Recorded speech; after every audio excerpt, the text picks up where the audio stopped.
Welcome back to the next video of economics, video number 29। Video number 28 में हमने discuss किया human capital formation का ending chapter था, ending video था वो।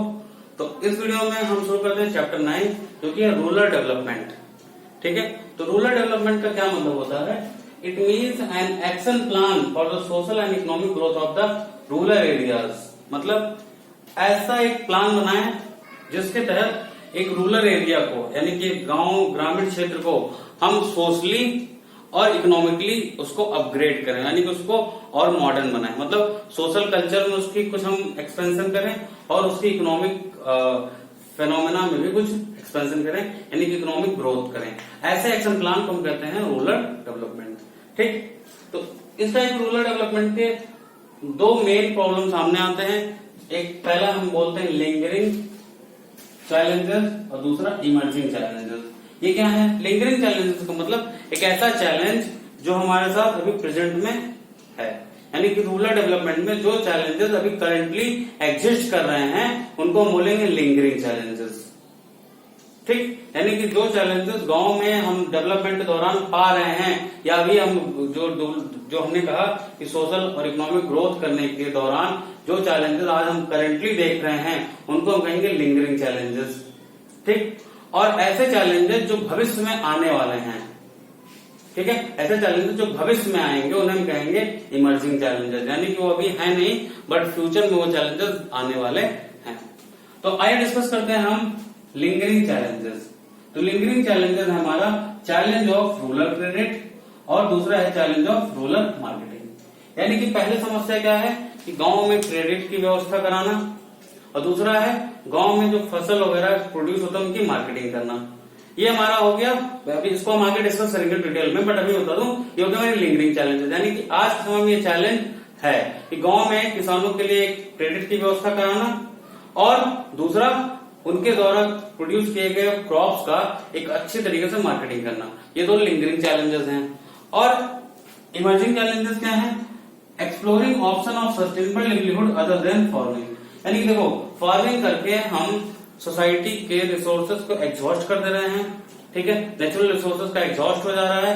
धीरे धीरे हम एक तरीके से soil degradation, environment problem degradation, ऐसी प्रॉब्लम से हम सफर करें, डिफॉरेस्टेशन, ऐसी प्रॉब्लम से हम सफर कर रहे हैं जो फार्मिंग की वजह से हो रहा है। ठीक, तो ऐसा कुछ करके हम एक विकल्प बनाएं कि हम जो डेवलपमेंट कर रहे हैं वो सस्टेनेबल हो, मतलब कि चीजें खराब भी ना हो और हमारा लिवलीहुड चलता रहे। यानी हमारा जो अगला प्रॉब्लम है कि exploring option of sustainable livelihood other than farming, यानी कि एक ऐसा लिवलीहुड खोज के लाना, एक ऐसा व्यवसाय खोज के लाना, एक ऐसा तरीका खोज के लाना जिससे हम सस्टेनेबल डेवलपमेंट भी कर सकें और हमारा जो लाइफ स्टाइल है वो सस्टेनेबल लिवलीहुड हो, मतलब बिना रिसोर्स को एग्जॉस्ट किए फ्यूचर के लिए हम रिसोर्स को बचा सकें, अगली जनरेशन के लिए रिसोर्स को बचा सकें और अपना काम चला भी लें। जैसे आज के डेट में जो हम चीजें कर रहे हैं, जो हम एग्रीकल्चर अपना रहे हैं, उस एग्रीकल्चर में हम क्या कर रहे हैं? उस एग्रीकल्चर में हम प्रोड्यूस तो जरूर कर रहे हैं लेकिन हम अपने हिस्से का नहीं, हम फ्यूचर के हिस्से को बर्बाद करके आज अपना काम चला रहे हैं। ठीक, तो वो गलत है। तो यहाँ पे हमारी जो समस्या आने वाली वो ये है कि हमें सस्टेनेबल लिवलीहुड, मैं फिर से बताऊं सस्टेनेबल लिवलीहुड का क्या मतलब होता है कि बिना रिसोर्सेज का एग्जॉस्ट किए फ्यूचर के लिए रिसोर्स को बचा के रखना ही सस्टेनेबल लिवलीहुड कहलाता है। तो एक समस्या इमर्जिंग चैलेंजेस में ये है। दूसरा है the challenge of organic farming. देखो, सॉइल डिग्रेडेशन हुआ या आपका एनवायरमेंटल डिग्रेडेशन है या आपका जो भी है, ये सब की मेन कारण क्या है? केमिकल्स। केमिकल की खाने की वजह से हमारे शरीर भी बर्बाद होती चली जा रही है और एनवायरमेंट भी खराब होता चला जा रहा है। ठीक, वाटर पोल्यूशन का एक मेन कारण है केमिकल का यूज होना। ठीक है, तो इससे बचने के लिए हमें क्या करना होगा? ऑर्गेनिक फार्मिंग अपनाना होगा। ऑर्गेनिक फार्मिंग का क्या मतलब है? एक इस तरीके से फार्मिंग करना जिसमें केमिकल का यूज जीरो कर दें। तो ये हमारे इमर्जिंग चैलेंजेस है। अभी हम ऑर्गेनिक फार्मिंग और इन सब की बात ना करते हुए हम बात करेंगे लिंगरिंग चैलेंजेस में। तो आइए समझते हैं लिंगरिंग चैलेंजेस में। तो लिंगरिंग चैलेंज में पहला प्रॉब्लम है the challenge of rural credit. ठीक, the challenge of rural credit. Rural credit की आवश्यकता क्यों पड़ती है? अब देखो, गांव में सबसे मेन एक्टिविटी क्या है? फार्मिंग। फार्मिंग के लिए हमें क्या चाहिए? पैसा। पैसा क्यों चाहिए? देखो ध्यान से, जो एक फार्मर होता है जब वो हार्वेस्ट करता है और उसकी जब उसको सोइंग के टाइम आता है, उसको काटने का जब समय आता है, इस दौरान एक अच्छा गैप क्रिएट हो जाता है। इस गैप में फार्मर के पास पैसे कम हो जाते हैं। ठीक है, मान लीजिए एक बार हार्वेस्ट करने के बाद कुछ पैसा आया और अगली सीडिंग जब उसने कर दिया तो पैसा वहां खत्म हो गया। अब इस दौरान वो बीच का खर्चा कैसे चलाएगा, तो उसके लिए उसे क्रेडिट की जरूरत पड़ती है। तो क्रेडिट के बिना रूरल डेवलपमेंट करना पॉसिबल नहीं है। नई नई मशीनें, नए नए सीड्स, नए नए टेक्नोलॉजी खरीदने के लिए फार्मर्स को क्या चाहिए, एक लोन चाहिए। तो रूरल क्रेडिट होना चाहिए। ठीक है, रूरल क्रेडिट में अगर हम बात करें तो शॉर्ट टर्म क्रेडिट और लॉन्ग टर्म क्रेडिट और मिड टर्म क्रेडिट होता है। शॉर्ट टर्म क्रेडिट क्या होता है, ऐसे क्रेडिट जो फार्मर्स लेता है सीड्स खरीदने के लिए, ठीक है, फर्टिलाइजर्स, पेस्टिसाइड्स, इंसेक्टिसाइड्स खरीदने के लिए, उसको हम बोलते हैं शॉर्ट टर्म लोन। जिनको बेसिकली वो 6 महीने 2-3 महीने तक वो 2-3 महीने के दौरान या 6 महीने के दौरान उसको लेकर और उसको चुकता कर देता है। एक होता है mid term loan. Mid term loan का क्या मतलब होता है, मशीन वगैरह खरीदने के लिए, ठीक है, जैसे ट्रैक्टर, हार्वेस्टर, ये सब खरीदने के लिए वो एक मिड टर्म लोन लेता है, जिसकी टेनर लगभग 1 ईयर से ज्यादा होती है। और सबसे जो बड़ा लोन लेता है उसको कहते हैं लॉन्ग टर्म लोन।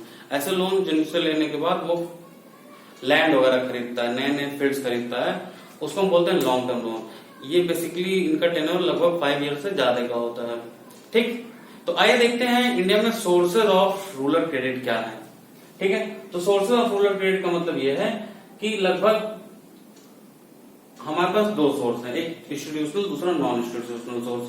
नाम से पता चल रहा है कि नॉन इंस्टीट्यूशनल सोर्स ऐसे सोर्सेज हैं जो हमें संस्थागत तरीके से लोन नहीं देते, यानी कि व्यक्तिगत तरीके से लोन देते हैं, यानी कि the loans are available on the individual behalf. ठीक है, किसी एक संस्था, जैसे बैंक एक संस्था है, ठीक है, वो उससे अगर आप लोन लेते हैं तो एक संस्थागत लोन है, वो एक इंस्टीट्यूशन है।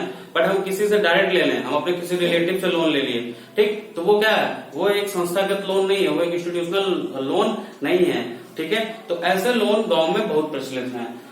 ये लोन कौन देता है, एक तो पहला लैंडलॉर्ड, ठीक, एक जमीन का मालिक जो होता है वो लोन देता है, अच्छा खासा इंटरेस्ट चार्ज करता है। मनी लेंडर्स होते हैं गांव में, ठीक है, जिसको साहूकार भी आप बोल सकते हैं, और कुछ व्यापारी भी लोन देते हैं, ट्रेडर्स जो होते हैं। इस टाइप के लोन का फायदा क्या होता है, नंबर 1, ये तो इजी मिल जाता है, ठीक है, बिना किसी कॉम्प्लेक्स प्रोसीजर की कि ये कागज, अब आप बैंक में जाइए तो आपसे बैंक वाले कहेंगे ये कागज लेकर आइए, वो कागज लेकर आइए, ये गवाह लेकर आइए, ये आप कोलेक्टल जमा करिए, ये सबसे मुक्ति मिल जाती है आप नॉन इंस्टीट्यूशनल सोर्सेज से लेते हैं। ठीक है, वो आपसे मॉर्गेज भी नहीं कराएंगे, कुछ बंधक भी नहीं बनाएंगे, कुछ गिरवी नहीं रखवाएंगे, आपको तुरंत लोन देंगे। ठीक है, ये उनकी अच्छाइयां मैं बता रहा हूँ। और अब आप जब चाहें रात के 12 बजे भी लोन ले सकते हैं। ये उनकी अच्छाइयां हो गई। बुराइयां क्या हुई, पहला वो high rate of interest charge करते हैं, दूसरा हाई रेट ऑफ इंटरेस्ट के साथ वो बिल्कुल आपके साथ वो मौके का फायदा देकर आपसे लोन की वापसी मांग सकते हैं, जबकि बैंक ऐसा नहीं करेगा। तो कुछ इसकी अच्छाइयां हुई और कुछ बुराइयां भी हैं। ठीक है, बुराइयां नंबर 1 में क्या है कि वो आपसे जब चाहे तब लोन की रिकवरी करा लेता है, high rate of interest charge करता है। ठीक है, तो ये सब उसकी बुराइयां भी हैं। 1951 में जो फर्स्ट 5 ईयर प्लान बना, उस टाइम लगभग नॉन इंस्टीट्यूशनल सोर्सेज से 93% क्रेडिट इंडिया में आता था। ठीक है, 93% क्रेडिट नॉन इंस्टीट्यूशनल सोर्सेज से आता था और इंस्टीट्यूशनल सोर्सेज से सिर्फ 7% आता था। ठीक है, जो कि बहुत कम था। दूसरा हम आते हैं इंस्टीट्यूशनल सोर्सेज की तरफ। इंस्टीट्यूशनल सोर्सेज में क्या है, कोऑपरेटिव क्रेडिट सोसाइटीज। ऐसी बहुत सारी कोऑपरेटिव क्रेडिट सोसाइटीज गवर्नमेंट द्वारा बनाई गई हैं, जिनमें कुछ फार्मर्स ग्रुप बनाकर एक सोसाइटी बना लेते हैं और कुछ पैसा जमा करते हैं और उन पैसों से आपस में लोन वो बांटते हैं या उन पैसों को बैंक में गिरवी रखकर बैंक से ज्यादा लोन ले आते हैं। इनको बनाया गया है, इनसे गांव में बहुत अच्छा खासा लोन क्रिएट होता है। सरकार ने इसको बनाकर गांव में रूरल क्रेडिट के लिए एक अच्छी खासी फैसिलिटी प्रोवाइड की है। आज के समय में लगभग 16 to 17% क्रेडिट गांव में जो रूरल क्रेडिट है उसका 16 to 17% क्रेडिट कोऑपरेटिव सोसाइटी से आता है। दूसरा है कॉमर्शियल बैंक। स्टेट बैंक के साथ और अन्य कॉमर्शियल बैंक जैसे आपके Allahabad bank, PNB, union bank, ये सब कॉमर्शियल बैंक में आते हैं। ऐसे बैंक्स भी लोन देते हैं। 1955 में स्टेट बैंक का गठन हुआ, एस्टेब्लिशमेंट हुआ और कुछ कॉमर्शियल बैंक्स 1969 में इंदिरा गांधी गवर्नमेंट ने नेशनलाइज कर दिया था। लेकिन ये बेसिकली रूरल एरियाज में लोन देने का काम करते हैं और ये एक इंस्टीट्यूशनल सोर्स है बिकॉज ये एक संस्थागत तरीके से लोन दिया जाता है। नेक्स्ट है रीजनल रूरल बैंक्स, ठीक है, RRBs, ठीक है, रीजनल रूरल बैंक्स, नाम से पता चल रहा है क्षेत्रीय ग्रामीण बैंक। इनका काम क्या है, ये बेसिकली रूरल डेवलपमेंट के लिए हर तरह का लोन ये करते हैं, यानी कि फार्मर्स के लिए भी लोन और बिजनेस के लिए भी लोन देते हैं। यानी कि इनका पूरा मकसद ही एक तरीके से लोन प्रोवाइड करने का है। इनका डेवलपमेंट ही इसीलिए किया गया है कि ये रूरल एरियाज का डेवलप करेंगे। ठीक है, ये ऐसे बैंक्स किसी न किसी कॉमर्शियल बैंक्स के अंडर में होते हैं, इनमें कुछ % पार्टनरशिप स्टेट गवर्नमेंट की और कुछ % पार्टनरशिप सेंट्रल गवर्नमेंट की होती है। ठीक है, ये आपको आसपास दिखाई देंगे, आपके आसपास कोई ना कोई रूरल बैंक होगा।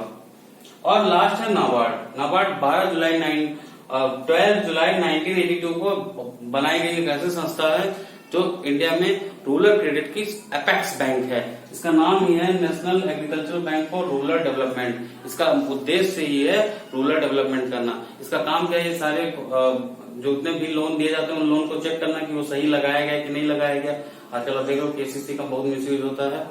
ठीक है, तो ये चेक करना है कि लोन सही तरीके से यूज किया गया कि नहीं। दूसरा, बैंक क्या लोन फार्मर्स को कर रहे हैं या नहीं कर रहे हैं। तीसरा, आरबीआई के ऑर्डर्स को फॉलो कराना। ठीक है, तो ये नाबार्ड का काम है। तो ये थे हमारे इंस्टीट्यूशनल सोर्सेज। और अब आज के समय में अगर हम बात करें तो इंस्टीट्यूशनल सोर्सेज लगभग 93% लोन देते हैं, जबकि फर्स्ट 5 ईयर प्लान में ये सिर्फ 7% लोन देते थे। तो ये दोनों आपके हो गए source of credit. Institutional sources में आपके बैंक्स वगैरह आ गए, नॉन इंस्टीट्यूशनल में लैंडलॉर्ड और ट्रेडर्स वगैरह आ गए। ठीक है, तो ये जो है आपका वीडियो। इस वीडियो में मैंने आपको बताया कि रूरल डेवलपमेंट क्या होता है, प्रिंसिपल चैलेंजेस क्या हैं। प्रिंसिपल चैलेंज आपको बताया, लिंगरिंग चैलेंजेस और इमर्जिंग चैलेंजेस क्या हैं। इमर्जिंग चैलेंजेस में मैंने अभी आपसे सिर्फ एक चीज डिस्कस किया है, रूरल क्रेडिट। अभी आपके साथ डिस्कस करना है रूरल मार्केटिंग। ठीक है, तो आज की वीडियो में मैं ये नहीं डिस्कस कर रहा हूँ, ये मैं नेक्स्ट वीडियो में डिस्कस करूंगा। ठीक है, तो आज की वीडियो को मैं यहीं बाइंड अप कर रहा हूँ। और हमेशा की तरह मेरी आपसे फिर वही रिक्वेस्ट है कि वीडियो को लाइक करिए, चैनल को सब्सक्राइब करिए और वीडियो को अपने दोस्तों में खूब शेयर करिए। ठीक है, तो मेरे साथ बोलिए जय हिंद।